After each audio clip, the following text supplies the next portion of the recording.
ဒါဒီနေ့ရေချိုးတဲ့နေ့ဒါရေချိုးတယ်ဝါချိုးတယ်နော်ကျွန်တော်ဒါဒီနေ့ရေချိုးတဲ့နေ့ပါဒါလုံးမနေ့ကလုံးဝမချိုးဘူးတရက်6လောက်မချိုးဘူးဒါနေပူနေတယ်နော်ကျွန်တော်ခြံအေးတယ်ဗျကျွန်တော်ခြံအမြင့်နော်ဒါအမြင့်ပဲကျွန်တော်ခြံအမြင့်ပဲဒါအမြင့်ကိုကြည့်လိုက်ပါကျွန်တော်ခြံဒီအောက်ထဲမှာနေဒီချိန်မှာကျွန်တော်အေးတယ်ဗျကျွန်တော်ခြံနော်ဒါကိုကျွန်တော်ဘယ်လိုထားလဲနော်ဘွဲယောဂမကြအောင်ကျွန်တော်ဘယ်လိုလုပ်လဲတန်ရှင်းတိကျလုပ်တယ်ဗျနော်ဒါကျွန်တော်အေးနေအောင်ချိုးပြီးရယ်မနေ့ကဆိုကြမ်းပဲဆေးတယ်နော်ဒါကြမ်းဆေးတယ်နော်ဒါဆိုရေတွေလုံးဝနော်ဒါဆိုရေချိုးတယ်နော်ဒါဆိုရင်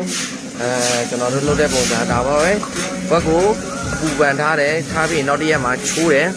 နော်ဝအောင်ချိုးတယ်ချိုးပြီးရင်မနေ့ကလုံးဝမချိုးတော့ပါဘူးဒါဒီနေ့တစ်ရက်ပဲချိုးပါတယ်ဗျ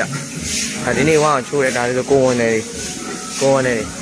ဒါဆိုရင်ကိုဝင်ဆောင်နေဒါဒီနေ့မနေ့ကမှတင်ထားတဲ့ဝက်မှာနော်ခါနေနေကုန်းတယ်ဒါပေမဲ့ကျွန်တော်သိမကြိုက်ဘူးဒါပေမဲ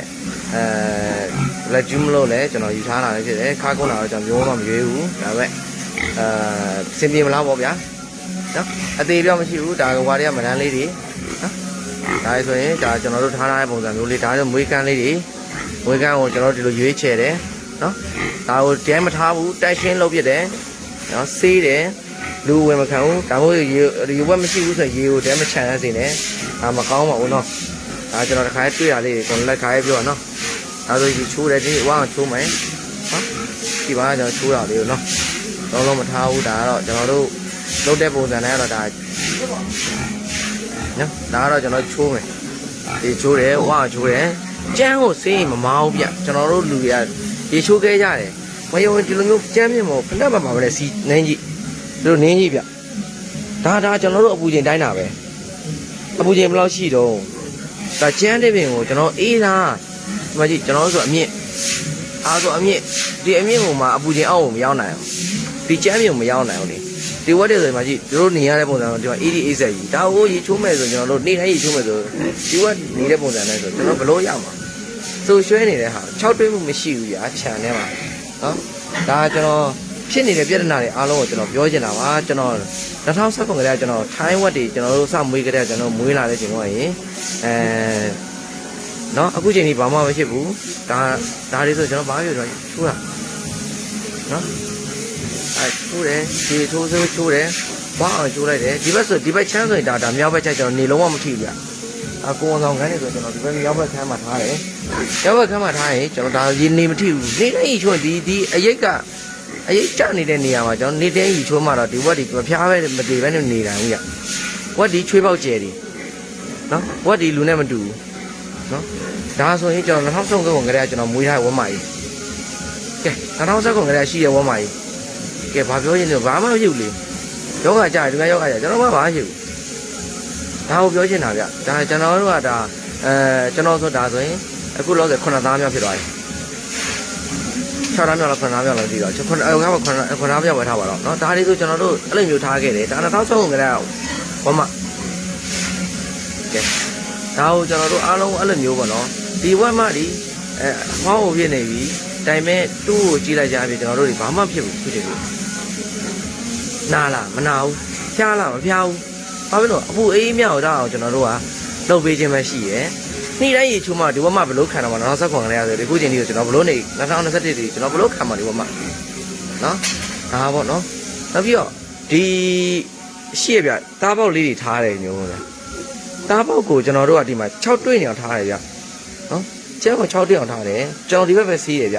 ဒီဝက်ချီရဲ့ရှေ့နေတော့ပဲကျွန်တော်ဆေးတယ်ကျမ်းမဲဆေးပြီးတယ်ဒီနေ့ဒီကောင်လေးရေချိုးမယ်ဒီနေ့ရေချိုးမယ်အဲဆိုတော့ဝက်တွေ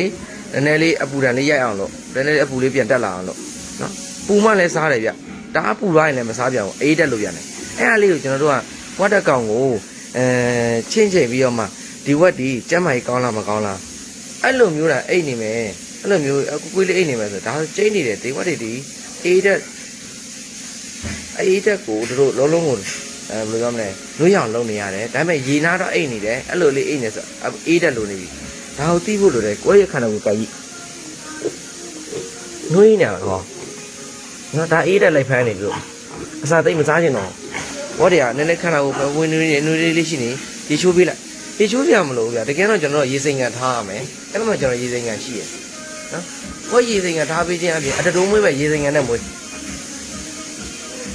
သေးပါဆိုလို့တော့မသေးဘူးဗျာကျွန်တော်တို့အဲ့ဟာကိုတီးဖို့လိုတယ်ဒါပေမဲ့ကျွန်တော်ထိုင်းဝက်တို့ဘာလို့တော့ကျွန်တော်မပြောဘူးကျွန်တော်ဒေတာဝက်ကိုပြောတယ်ဒေတာပေါက်ထိုင်းနိုင်ငံဝယ်လာတဲ့မျိုးဝက်မှာထိုင်းနိုင်ငံကနေဝယ်လာတဲ့ဝက်တို့ဒီမှာဒေတာပေါက်ဖြစ်သွားပြီဆိုရင်အဲ့ဝက်ကိုဝယ်မွေးကျွမ်းကျင်တာမကျွမ်းကျင်တာနောက်မှထား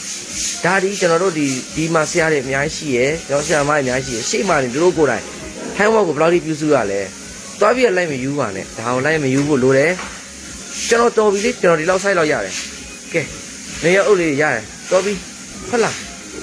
ဒါကိုအတူကောင်းနဲ့ရွေးမယ်ဒါလို့ဆိုကျွန်တော်တို့အဆင်မပြေဘူးလားကျွန်တော်တို့ဒါမှမဟုတ်ရွေးချယ်ပါသူများကောင်းတိုင်းကိုလိုက်မကောင်းပါနဲ့ဆရာတွေကဆရာတွေပါပဲ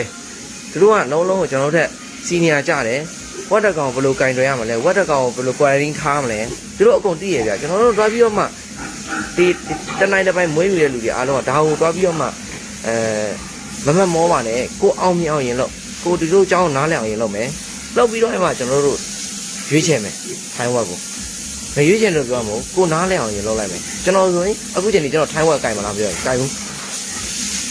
ဒါလုံးလုံးမကင်ဘူးကျွန်တော်အမှန်တမ်းပြောကျွန်တော်ကင်မလားလို့မရင်ကင်ဘူးဒါကျွန်တော်မနေ့က2021ခုနိုဝင်ဘာလ29ရက်114ရက်ပြည့်တဲ့ LY မာကြီးကိုမနေ့ကတော့ဂျူးလေးပေါ့ဗျာအဲ့ဒါကိုဒီကနေ့ကျွန်တော်တို့ကာဘော်လေးစက်ကြတဲ့တကူလုံးအနှံ့တိုက်ပြီးတော့ဒါဝယ်ကြီးရန်တင်ထားပါပြီပေါက်ရက်ရတော့ဒါမနေ့ကကိုကျွန်တော်တို့ဒါဂျူးလေးနောက်ဆုံးရက်ပေါ့နော်ဒီနေ့ထီကတော့အစာသားရတယ်လုံးဝမကြက်သေးဘူးဗျအစာသားတော့ကောင်းပါကောင်းဒါခုတကောင်5သားမြောက် LY မာကြီးပါသူ့ကိုကျွန်တော်ဂျူးတော့နဲ့ပေးထားပါတယ်ဒါဂျူးတော့ဒါဒီကောင်ကြီးနဲ့ပေးထားပါတယ်ဒီကောင်ကြီးနဲ့နော်ဒီဂျူးတော့နဲ့ပေးထားပါဒီကောင်ကြီးနဲ့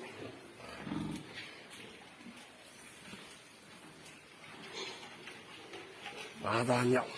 ဒီကောင်မကြီးကနိုးရလေကောင်းအစာသားလည်းကောင်းတားပပလည်းကောင်းတားရိကလည်းကောင်းအဖေကတော်တဲ့ LY မာကြီးပါဘာသာမြောက်ပါ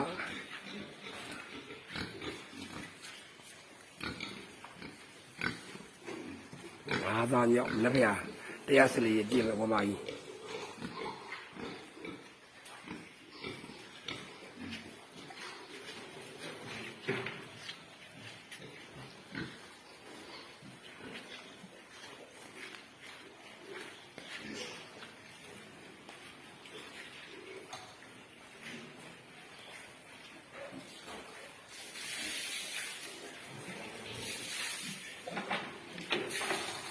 ချိန်တော့190လောက်ရှိမယ်ထင်တယ်ဗျပေါက်လိုက်တယ်အနည်းဆုံးသူက14កောင်18កောင်19កောင်လေးပေါက်ဖူးရတယ်ဗျလူပေးရလည်းကောင်းပါကောင်းသားရလည်းသားရင်းလည်းကောင်းတော်တော်လိမ္မာပါတယ်သားပေါက်ပြရလည်းအစာမစားဘူးဆိုလည်းမရှိပါဘူးအစာလည်းညာတော့တဲ့ခါလည်းတန်းစားတာညာတာပါအဲ့ဒါကြီးလုံးပေးပါမလားကြီးလုံးပေးပါမလားခေါ်ရစတာပြီးပါတယ်ထသူ့နာမည်ကတလာထူးတဲ့တလာထူး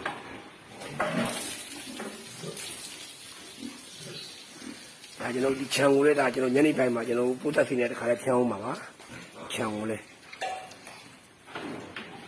ကျွန်တော်ဒီသားမွေးကနီးမှာကျွန်တော်တွေးရတိုးသေးပေါ့နော်တွေးရတိုးသေးကတော့ထုံးစံတိုင်းတစ်လကို2ကြိမ်ကျွန်တော်တို့ပုံမှန်ထိုးပေးပါတယ်အဲ့ဒါပြင်ကျွန်တော်တို့ဗာလဲမမွေးခင်တစ်လလိုမှလည်းဆဲကိုတစ်ချိန်3ချိန်ပေါ့ကယ်ဆီယမ် B12 ကိုလည်းပုံမှန်ထိုးပေးပါတယ်တော့ချိပါတယ်မနော်ကာဝစီကတော့အားလုံးကျွန်တော်တို့နော်ကာဝစီ6မျိုးပေါ့နော်အားလုံးအများနဲ့ပေးပါတယ်ဒါမှကျွန်တော်ချာတော့ထုံးစံအတိုင်းယောဂကြီးဝင်တယ်ဆိုတော့ဒီနေ့ထိအောင်တော့မကြုံဘူးသေးဘူးဗျဟုတ်ကဲ့တော့လည်းအိမ်ချမ်းပေါလေး5လသားလေးရုပ်ဆိုးတဲ့တော့ကနေရောထားတဲ့ကောင်ဒီနေ့သူ့ကိုလည်းကျွန်တော်တို့လေပင်ကျိုးလေးတိုင်းပြအောင်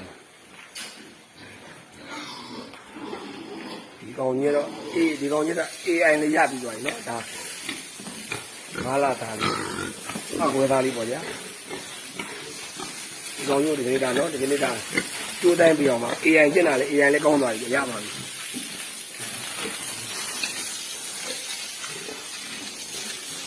တရားနဲ့စလေးနော်မနေ့ကမှသာတရားစလေးကြည့်တဲ့ဘောမိုင်းနာမည်တန်လာထူပါအလွိုင်မာကြီးပါဒီတော့နဲ့ပြေးတာပါပဲဒီကကြရင်တော့9ပါးရောက်ပါတော့အနေတော့ပေါ့12ကောင်မကြောက်ဘူး14ကောင်15ကောင်16ကောင်16ကောင်ကြောက်ကြောက်ဘူးပါဒါကူဒီနေ့ဒါကိုတော့ကကြနဲ့တိုက်ပြီးတော့ YouTube ကျောင်းလည်းကျွန်တော်ပို့တက်ပြီးခံပါပါဒါမနေ့ကပြီးရဲ့ဝေးရဆိုတော့ဘယ်လိုလဲနေကိုကတိုက်လိုက်လို့ဗဒီလောက်တာပါလေကလေးကြီးမွေးမဲ့ကျိုးရစားနော်ကျိုးရစားဖေးရတယ်သူစိတ်ထားပြီးပါပြီချက်ကျိုးချက်ဖို့ရတယ်